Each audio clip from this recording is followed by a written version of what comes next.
Ero kamano. Mokwongo agoero kamano maduong' ni Nyasaye me polo. Obongo nyakalaga. Momi wabiro ka wabet ka tieng' machal kamanieri. Eneno jomobet piny ok unyal ng'eyo ni dhano ni kama chal nade.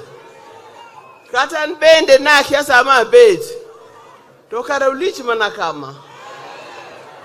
Kara ulich mana kama. Ng'amo kochopo ka. To en ng'ano. Ng'amo kochopo ka to en ng'ano. To kapodi dieyo reti chopi. Pod wabiro bedo gi budho kiny goruecha.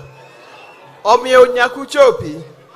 Mar ariyo, agoero kamano ni jok moparo. Mokelo ji kachiel. Bok chako gimiluongo ni piny luo. Gini wasegomba. To ne pok otimore. To sani otimore. Kendo biro bedo nyime. Omiyo agoni erokamano. Gini eri oyawo wang' ji mang'eny. Kata an bedo oyawo wang'a. Ni kara piny luo ok en mana Kenya ka. Kara piny luo oting'o jo Uganda mabende waneno gi ka. Piny luo oting'o jo Tanganyika bende gin kacha, jo Mwaroria. Piny luo oting'o jo Sudan, oting'o jo Congo, oting'o jo Ethiopia. To kara walicha. Higa ni watime ka. Higni mabiro time ka. To kamoro higni mabiro mbele kucha. Ok nwatime Kenya ka. Nwatime kata Uganda, kata Sudan, kata Congo. Nikech waduto wan gimoro adi. Wan gimoro adi.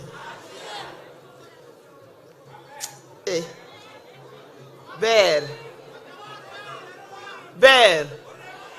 An gima dawachnu kaka jowa nyithi joluo. Ang'e ni weche ng'eny kendo ji paro mopogore. Gik mabeyo osewach kar kae. To nyaka wapar ni to en ang'o manyalo kelowa kaachiel. Ang'o ma kwatimo to wanyalo bedo kaachiel. Ok mani nyaka go back to the drawing board. Buang'in en ang'o manyalo kelowa kaachiel. Weche mang'eny nyalo pogowa. Iwinjo kata to an aja loka, an aja kune, an aja kanye. Mago weche mapogo ji. Weche moko pe mapogo ji gin weche mag kaka neno ka siasa moro do chopo ka. Ka siasa yiera kumidwa dhiye. To kiki forget ni jango.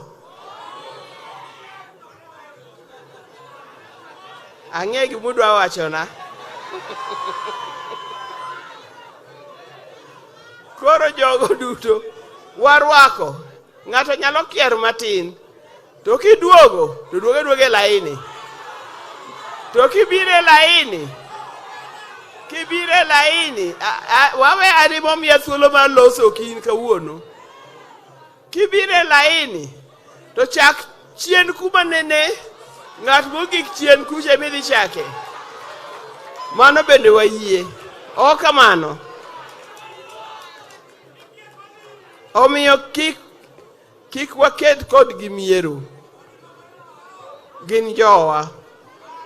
Kihinye ichwero remb jaluo wadu. Gi joluo manie Kenya ka. Tim moro tinde wahero. Ma anta donka tim no chwanya. To koro nyaka wana wachnugo awacha.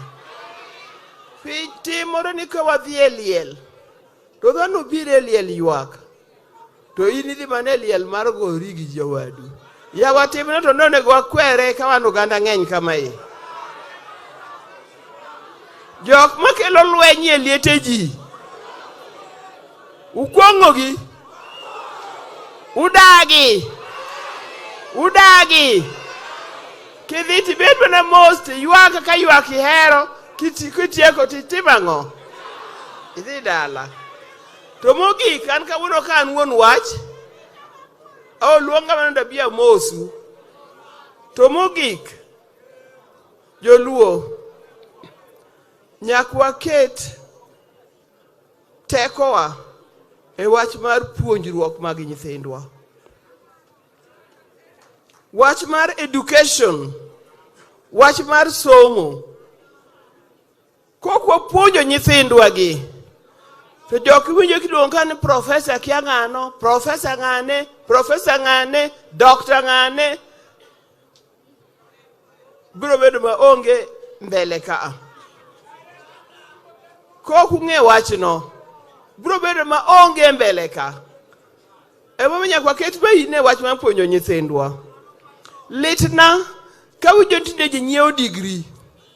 Makata ng'ane be nyicho bedo nojonango PhD.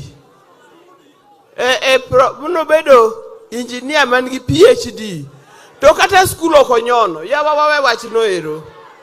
Somo bed somo mar adier. To kikupani kucha kende, kata iwaka. Obed somo mar adier, nikech somo mar adier eminyalo goero go piny. To kwadwa gero pinywa, nyaka wadwa nyithindwa gi nyaka mi proper education. Nyaka wamigi, ang'eni ka chopo kar kanyo to ji ling'. To kata kuling', nyaka wamigi. Kidwaro japuonj mariek kabisa manyalo puonjo nyithindo maber, inwang'e kanye? Oa kanye? Nyalore koso ok nyalore? Nyalore koso ok nyalore? An kawuono ka an gi wach mang'eny, an adwa na mosou kendo nyisou na amor kodu kabisa kanenou.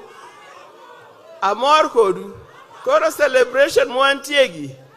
Omiyo ka aneno kerero kamano bedo ker maluo. Aneno jotelo mopogore ka. Amor kodu ero kamano kuom bedo ka. To unu lead the way and us will follow. Ero kamano. Nyasaye ogwedhu.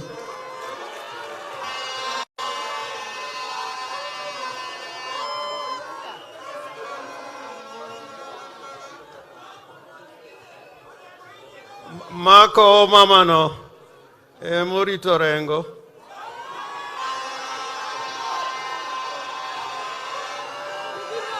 Ting'e gimomiyo orita maber. Mama no puonje. Erokamano be.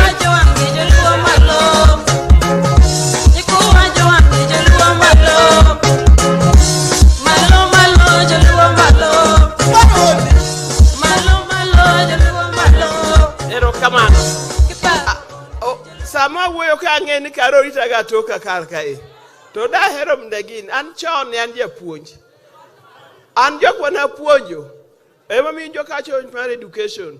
Jok mana puonjo gin who is who. Oka puonjo jok ma oremie kor gweng'. Achiel kuom jogo mana puonjo en Beti Murungi Orengo, nyako mochung' e dirani. Donge ang'en seche moko nene mana ni donge mano jaod Orengo. En well educated. En a lawyer of high standards. Osetiyo kata gi UN as a lawyer. Beti